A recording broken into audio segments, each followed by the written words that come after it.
নমস্কার বন্ধুরা, কেমন আছেন? আশা করি সবাই ভালো আছেন।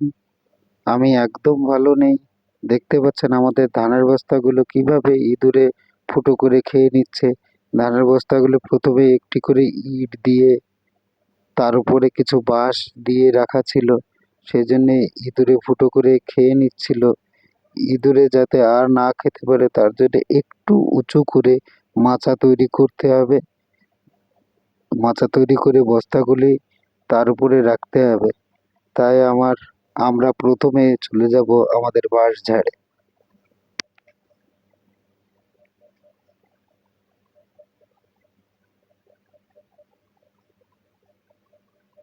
কয়েকটি বাঁশ কাটতে, বাঁশগুলি কেটে আমরা তারপরে মাচা তৈরি করার কাজ শুরু করব। দেখুন, মাচা তৈরি করার কাজ শুরু হয়ে যাবে এবং শুরু হয়ে গিয়েছে। আরেকটি বিষয় জানাতে ভুলে গেছি, সে বিষয়টি হলো এই ভিডিওটি আমার প্রথম ব্লগ ভিডিও বললেই চলে। ভুল ত্রুটি হলে আমাকে ক্ষমা করবেন, কারণ আমি ভালো এডিট করতে পারি না।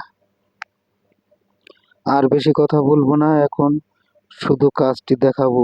চলুন, ধৈর্য ধরে দেখবেন। আর অনুরোধ করব সবাইকে, সবাই মিলে আমাকে সাপোর্ট করবেন। এই যে বাঁশের কাঁটাগুলি কেটে সব রেডি করে রেখেছে।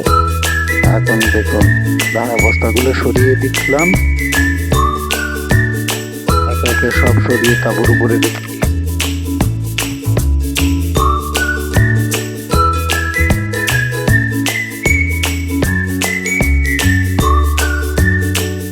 এখন যে বস্তাগুলো ফুটো করে দূরে ধানগুলো বের করেছিল, সেই ধানগুলো আমার বাবা একটা কুলো তুলে নিল।